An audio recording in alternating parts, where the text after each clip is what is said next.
ናይሎም ማዓንቲ ፊልምና መብዛሕትኦም ሰባት ቅድሚ ብዙሓት ዓመታት ርኢኹማ ኮይኑ ግና ደጋጊምኩም እንተትርእይዋ እውን ዘይትስልችወኩም ካብ ዝተሰርሑ ፊልምታት ኩሎም መዳርግቲ ኣልቦ ዝኾነት ኣፖካሊፕቶ ናይ ዱር ፊልሚ እያ።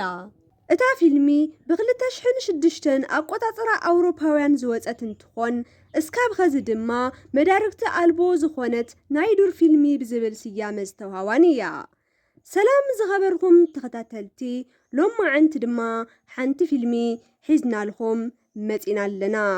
ሓደሽቲ ዝኾንኩም ሰብስክራይብ፣ ነባራት ዝኾንኩም ድማ ቪድዮና ላይክ ብምግባር ጀምርዎ። እቲ ፊልም እንትጅምር መንበሪኦም ኣብቲ ጫካ ካብ ዝኾኑ እቲ ሓደ ጃጓር ኣፅሚዱ ካብ ዝቐተሎ ኣራዊት ንመሓዙቱ ስጋ እንትመቃቅል ካብኣቶም ንሰበይቱ ከጥንስ ንዘይከኣለ ነቲ ሓደ ግና ናይቲ ኣራዊት መራብሒ ኣካል ይህቦ ነውራም ብዕሉግ። እቶም መሓዝቱ እቲ ወዲ ዝበልዖ እንታይ ምዃኑ ሪኦም እንትስሕቁ እሱ እውን ኣብ ልዕሊ ጃዋር ይቁጣዕ። ናይቲ ከባቢ መራሒ ዝኾነ ኣቦ ጃጓር እዚ ሪኡ ነቲ ወዲ የረጋግዖ። ቀፂሉ መሓዝትኻ ንከይቅድዱልኻን ምውላድ ንክትኽእልን ዝገብር ሚስጥር ክነግረካ ብምባል ዝኾነ ቆፅሊ ይህቦ።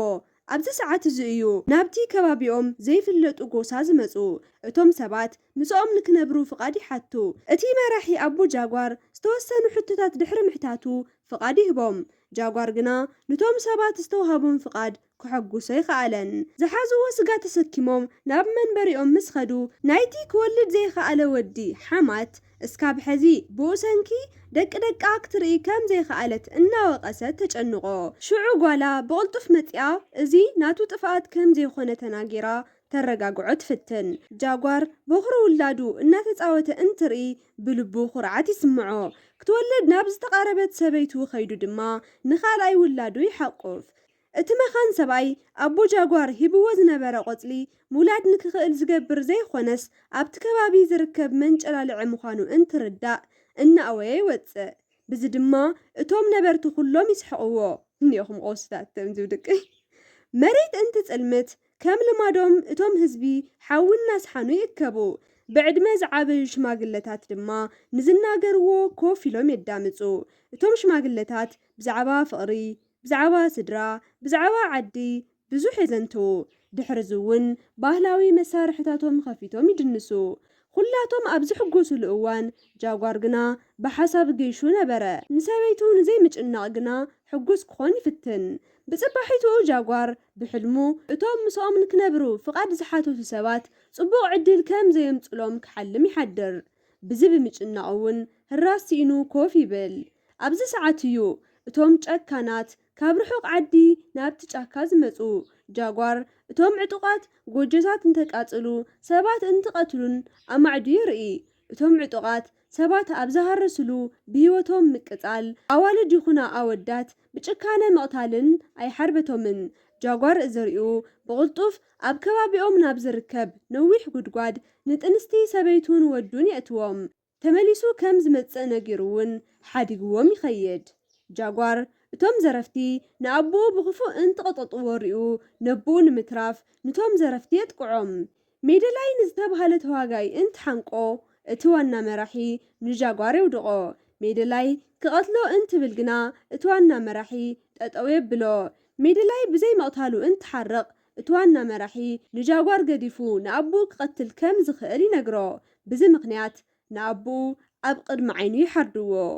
ንጃጓር እውን ምስ ኣዕርኽቱ ማሪኾም ይወስድዎም። እቶም መናእሰይ ኣእዳዎም ድሕሪት ተኣሲሩ ዕንፀይቲ ተሰኪሞም ንክኸዱ ይግደዱ። ሜደላይ ንዝተጎድአ ሰብ ቆስሉ ብጭካን እናነኻኽአ የሳቅዮ። ኣይ ሓሰማ እንታይ ዘበይ ኣብቲ ጫካ ድማ ትሕቲ ዕድመ ካብ ዝኾኑ ህፃውንቲ ወፃኢ ማንም ከይተረፈ ማሪኾም ይወስድዎ። ሰበይቲ ጃጓር ግና ሕዚ እውን ኣብ ደገ ዝተፈጠረ ብዘይ ምፍላጣ ናይ ሰብኣያ ምምፃእ ተስፋ ትፅበ። ናይቶም ዘራፉ ዋና መራሒ ምስ መሸየ ንውላዱ ፀዊዑ ሓንቲ ካራ ብውህቶ መልክዕ ይህቦ። እቲ ቆልዓ እውን ካብ ኣቦኡ ዝወርሶ ነገር ምፍሳስ ደም ምዃኑ ይርዳእ። ድሕሪ እቲ ለይቲ እቶም ምሩኻት መናእሰይ ጉዕዞኦም ይቕፅሉ። ኣብ መንገዶም ሓንቲ ስድራ ዝተቐተላ ህፃን ንቶም ዘረፍቲ ብኽፉእ ዓይኒ እናርአየት ትረግሞም።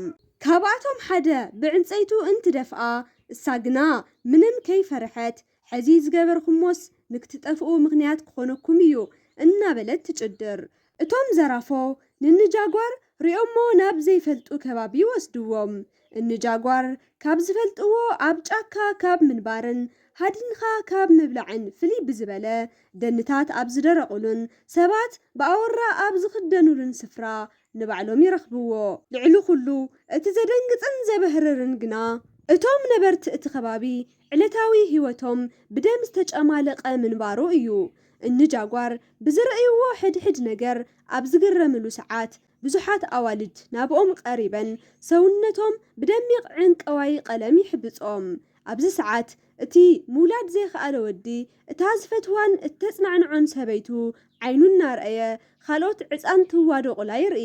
ሓማት እውን ዝግበር ዘሎ ኩሉ ሪኡ ብምጉሃዩ ትሓዝን። ብድሕሪኡ ንኩሎም ምሩኻት ኣኪቦም ብሓደ ኣንጎሎ እንትሕልፍዎም ኣብቲ መንደቕ ዝተሰኣሉ ቀለም ዘለዎም ሰባት ርዩ ጃጓር ንዓኣቶም ማሪኾም ዘምፅእሉ ምክንያት ነቲ ዘምልኽዎ ጣዖት ንክስውእሉ ምዃኑ ሽዑን ሽዑ ይርዳእ።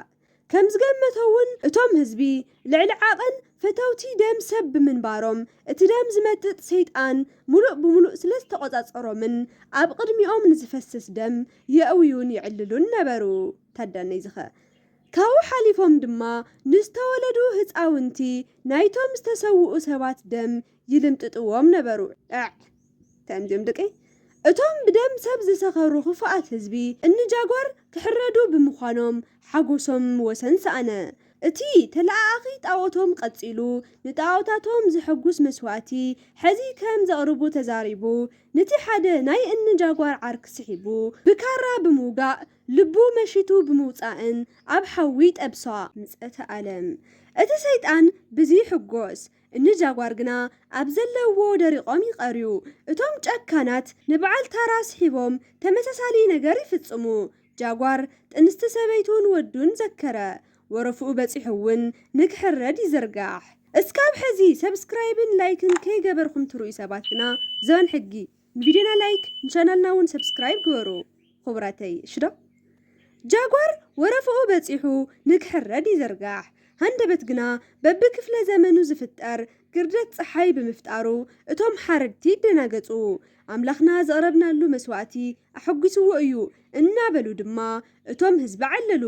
ብሰንኪዚ ጃጓር ካብ ሞት ይተርፍ። ሕዚ እውን ግና ብነፃ ክሰድዎም ስለ ዘይደለዩ ሓደ ፃዋታን ክፃወቱ ይገብሩ።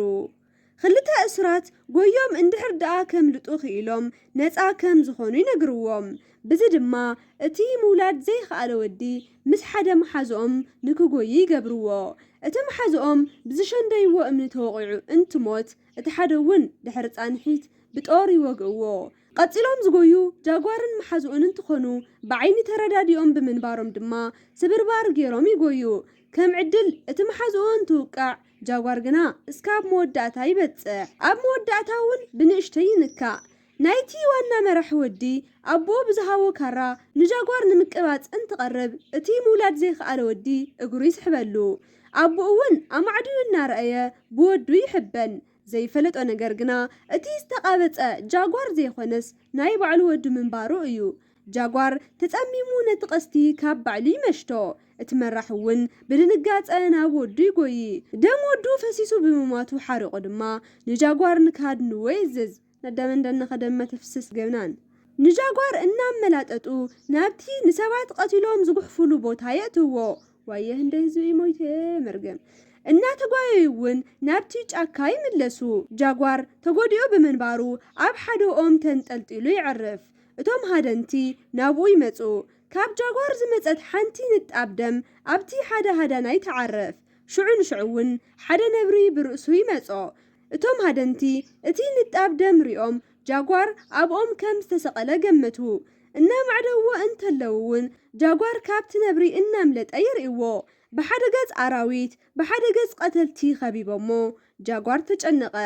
ዘይተጸበዮ ግና ካብቶም ሃደንቲ እቲ ሓደ ብቕድሚቱ እንትመጽእ እቲ ኣራዊት ንጃጓር ገዲፉ ነቲ ሃዳኒ ብዘሰቅቕ ኩነታት ይቐትሎ። እቶም ካልኦት ሃደንቲ ንመሓዝኦም ምትራፍ ይኸኣሉን። እታ ሕዚ ዝገበርኩሞስ መጥፊኢኹም እዩ ኢላ ዝተንበይትሎም ህፃን እውን ዘከርዋ። ካብኣቶም እቲ ሓደ ንጃጓር ምህዳን ገዲፍና ንመለስ ዝብል ሓሳብ ይቐርብ። እቲ ወዱ ዝሞቶ መራሒ ግና መንነትና ክርአ ኣለዎ ብምባል ይቃወም። ብኻልእ ገጽ ሰበይቲ ጃጓር ናብ ዘለቶ ጉድጓድ ሓደ ጭላዳ ኣትዩ ከጥቃዓን ትብል ብዕንፀይቲ ቀጥቂጣ ትቐትሎ። ንወዳ እውን ኣጥቢቓ ትሓቁፍ። እቲ ንጃጓር ምህዳን ገዲፍና ንመለስ ኢሉ ዝነበረ ሃዳኒ ሃንደበት ብሓደገኛ ተመን ይንደፍ። እቲ መራሒ ኣምፂዎ ብዝነበረ ሓሳብ ሓሪቑ ብምንባሩ ድማ ምንም ሓገዝ ከይገበርሉ ሓዲጎሞ ይኸዱ። ንጃጓር ንምውቃዕ እንትፅዕሩ እውን ከይተሰኽዐሎም ናብ ኣፍ ገረብ ይወፁ። እሱ እውን ብድሕሪቱ ጸላእቲ ብቕድሚቱ ውሕጅ ይኸቦ። ኣማራፂኡ ድማ ውሕጅ ይገብር። እቶም ሃደንቲ ናይ ጃጓር ኣስክሬን ተንሳፊፉ ንምርኣይ ተጸቢዮም ዋላ እኳ እንተነበሩ እሱ ግና ምንም ከይተጎድአ ብሰላም ይወፅእ። ቀፂሉ እዚ ጫካ እዚ ናይ ባዕለ እዩ፣ ልዕሊኹም ኣነ እየ ዝፈልጦ፣ ኣብዚ ኣትኹም ሞት እንተደኣ ደሊኹምስ ንዑ ብምባል ጨደረሎም። ካብኣቶም እቲ ሓደ እውን ሓቁ እዩ ተዝንምለስ ሕሸና በለ። እቲ መራሒ ብዝሓሪቑ ድማ ወጊ ቀትሎ። ንኻልኦቶም እውን ንክዘሉ ይእዝዞም። በብሓደ እውን ዘሊሎም ኣተዉ። ጃጓር ተግባሮም ስለ ዘይተጸበዮ ዘሊሉ ናብ ሓደ ረግረግ ይኣቲ። ብዝምሰምለጠሎም ብኻሊእ ዘይሩ ብቕድሚቶም ደው በለ። ኣብ ኢዱ ሒዝዎ ዝነበረ ቆፎ ንህቢ ወርዊሩ ድማ ኣብ ዝሕኦም ብንክሲት ንክጉድኡ ይገብር። ሰበይቲ እውን ብግድኣ ጥሜት ወዳ ንምዕጋስ ካብቲ ጉድጓድ ንምውፃእ ትፍትን። ጃጓር ሓደገኛ ዝኾነት ጥንቁሮ ዓፅሚዱ መርዛ ናብ ዕሾኽ ብምሕላፍ ናብ ዒላምኡ ንክኣቱ ይገብር። ሰበይቲ እውን ንምውፃእ ኣብ እትፍትነሉ ሰዓት ወዲቓ ናይ ሕርሲ ፃዕሪ ጅምራ። ጃጓር ከም ሓሳቡ ብናይ ጥንቁሯዕ መርዚ ኣብ ዝቐትለሉ ሰዓት እቲ ነቡ ቀቲሉሉ ዝነበረ ሜደላይ ገጽ ንገጽ ይገጥሞ። ሜደላይ ሓያል ተዋጋኢ ዋላ እኳ እንተነበረ ልዕሊ ጃጓር ክኾን ግን ኣይከኣለን። ኣብ መወዳእታ እውን ይሞት። ኣብኡ እናሃለወ እውን ሓያል ዝናብ ክዘንብ ይጅምር። እቲ መራሒ ንጃጓር ብምርኣዩ ጎይ። ሰበይቲ ጃጓር ዘለትሉ ጉድጓድ እውን ማይ ምምላእ ይጅምር። ጃጓር ስድርኡ ዘለውሉ ኩነታት እናሓሰበ እንትጎይ እቲ መራሒ ግና ክሓድጎ ብዘይምኽኣሉ ገጽ ንገጽ ይገጥሞ። ብቐሊሉ እውን እቲ ሓሰማ ንምጥማድ ዝጥቀምሉ ዝነበሩ መጻወድያ ሰዲዱ እቲ መራሒ ብኽፉእ ኣማውታን ክመውት ይገብር። ሰበይቲ እውን ድሕሪ ብዙሕ ጻዕሪ እቲ ሓደ ወዳን ከይሰምጥ ኣብ ማእገራ ተሰኪማ ብከቢድ ኩነታት ካልኣይ ውላዳ ትገላገል። ጃጓር እውን ሰውነቱ ኩሉ ስለ ዝተዳኸመ ኣብ ሓደ ቦታ ይቕመጥ። እቶም ተሪፎም ዝነበሩ ሃደንቲ ክቐትልዎ ኣብ ዝቐረቡ ሰዓት ሃንደበት ሪኦሞ ብዘይፈልጡ ጀልባታት ተመሲጦም ንቕድሚት ሓዲጎሞ ይኸዱ። እሱ እውን ብቕልጡፍ ናብቲ ጉድጓድ ይምለስ። ጃጓር እታ ጠንካራ ሰበይቱ ምስ ክልተ ደቆም ይረኽባ። ስድሩ ኣኪቡ እውን ህይወቱ ብነፃነት ዝመርሐሉ ናይ በይኑ ጫካ ንምእላሽ መንገዶም ይጅምሩ። እቲ ዝፈትዎ ናይ ጫካ ህይወት ንምንባር ከም ብሓዱሽ እንትጅምሩ እናርአየ እውን እቲ ፊልሚ ኣብዚ የብቅዕ። ዝኸበርኩም ተኸታተልቲ ናይ ሎማዓንቲ ፊልምና እዚ ትርእይዎ ፀናሕኩም ይመስል ነይሩ። ከም ዝፈትኹሞ ተስፋ ይገብር። ንዘለኩም ሓሳብ ኣስተያየት ኣብ ኮሜንት ሴክሽን ንክጽሕፉ እውን ብክብሪ እናተሓሳሰብኩ ኣብ ቀጻሊ ብኻሊእ ቆንጆ ፊልሚ እስካብ ንራኸብ ሰላም።